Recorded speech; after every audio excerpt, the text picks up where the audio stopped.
प्रधानमंत्री नरेंद्र मोदी शुक्रवार को बिहार के मोतिहारी पहुंचे। महात्मा गांधी के चंपारण सत्याग्रह की प्रयोग भूमि रहे मोतिहारी में पहुंचे पीएम मोदी ने 7,000 करोड़ की विकास परियोजनाओं का शिलान्यास किया। मुख्यमंत्री नीतीश कुमार भी इस दौरान मौजूद रहे। पीएम मोदी का भाषण आपको सुनवाएं उससे पहले प्रशांत किशोर ने पीएम मोदी को 11 साल पुराना उनका भाषण याद दिलाया जो उन्होंने मोतिहारी से ही दिया था। बकौल पीके उन्होंने ही वो भाषण लिखा था। बात इसकी है कि एज ए प्राइम मिनिस्टर, आप गुजरात के भी प्राइम मिनिस्टर हैं, बिहार के भी प्राइम मिनिस्टर हैं। गुजरात के लोगों ने आपका एमपी 25 जिताया है, तो हम लोगों ने 30-35 जिताया है।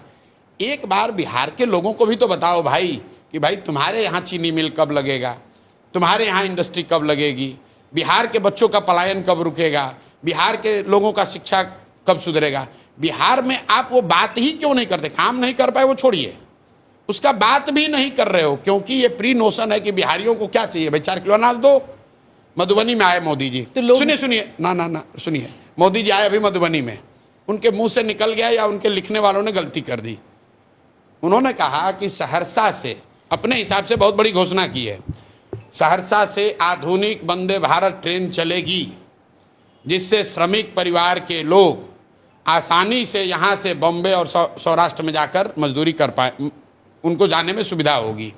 अब बताइए ये कितनी गलत बात है कि मोदी जी ये कह रहे हैं कि बिहार के बच्चों को मजदूर बनकर सौराष्ट्र और मुंबई में काम करने के लिए एक और बढ़िया ट्रेन खोला जाएगा।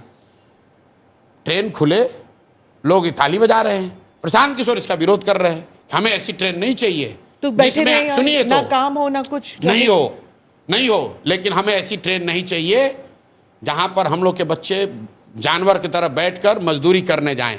अब आप कहिए कि यहीं बैठा रहे, तो अंग्रेजों ने भी यही कहा कि तुम लोग यहाँ खाए बगैर मर रहे हो, हमारे साथ चलो मॉरिशस में चल के एक मसाला का खेती करो। तो क्या वो हम लोग का भला कर रहे थे?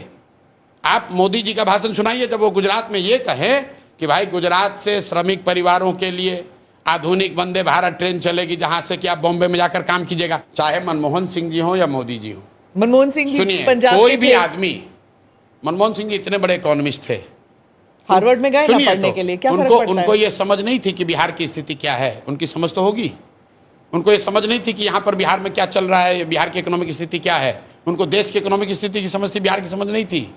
मैं आपको बताता हूँ कि बिहार में फैक्ट्री क्यों नहीं लोग लगाते। अगर बिहार में फैक्ट्री लग जाए तो 10-12 हज़ार रुपये में गुजरात में, तमिलनाडु में मजदूरी करने के लिए लेबर मिलेगा कहाँ से? अगर पंजाब में गेहूं की खेती बंद हो जाए तो उससे देश में गेहूं की उपलब्धता कम हो जाएगी। तो कोई नहीं चाहेगा कि पंजाब में गेहूं की खेती बंद हो जाए। उसी तरह बिहार और उत्तर प्रदेश के कुछ हिस्से जो है, इसको लेबर का फैक्ट्री बना दिया गया है और लोग ये चाहते हैं कि ये मोटे तौर पे स्थिति बनी रहे ताकि लोग यहाँ से 10-12 हज़ार में जाएं, गुजरात में, तमिलनाडु में जो इंडस्ट्रियल जोन्स हैं वहाँ पर जाकर यहाँ पर लेबर वहाँ पर काम करे।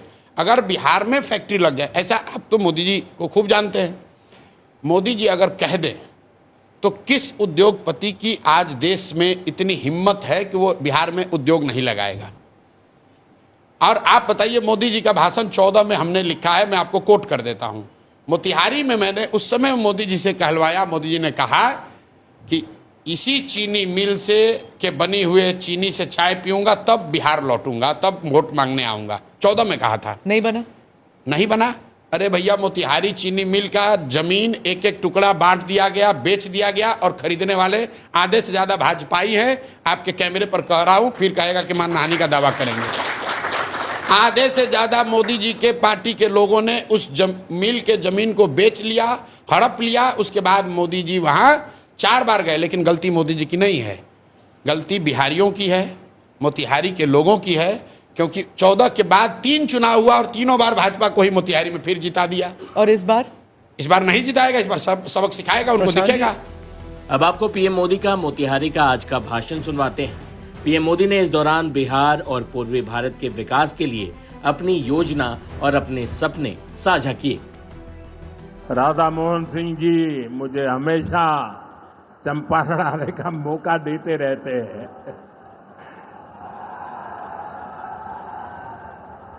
ये धरती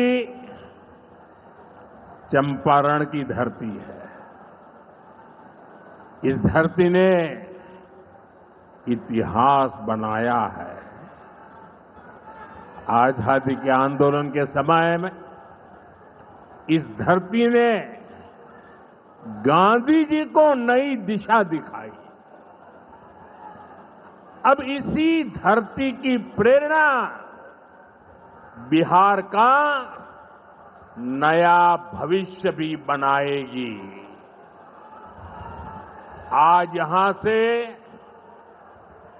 7,000 करोड़ रुपए से ज्यादा की परियोजनाओं का उद्घाटन और शिलान्यास हुआ है।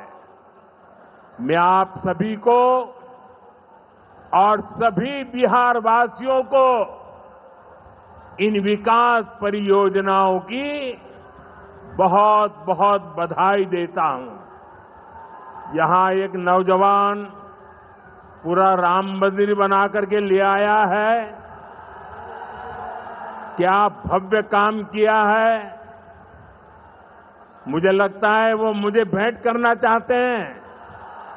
तो मैं मेरे एसपी जी के लोगों को कहता हूं, आप उसमें नीचे अपना आता पता लिख देना भाई।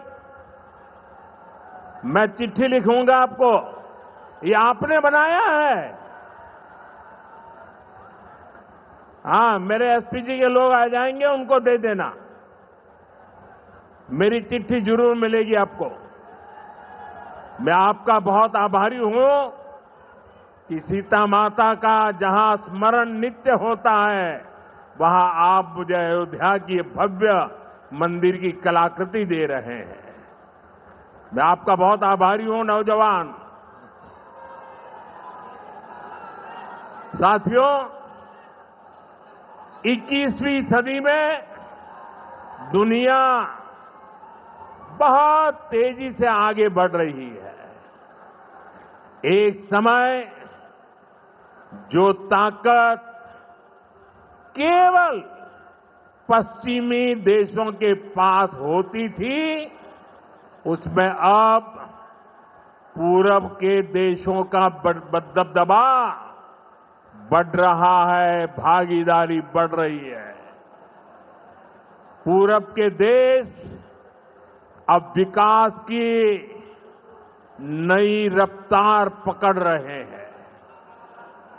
जैसे दुनिया में पूर्वी देश विकास की दौड़ में आगे जा रहे हैं, वैसे ही भारत में ये दौड़ हमारे पूर्वी राज्यों का है। हमारा संकल्प है आने वाले समय में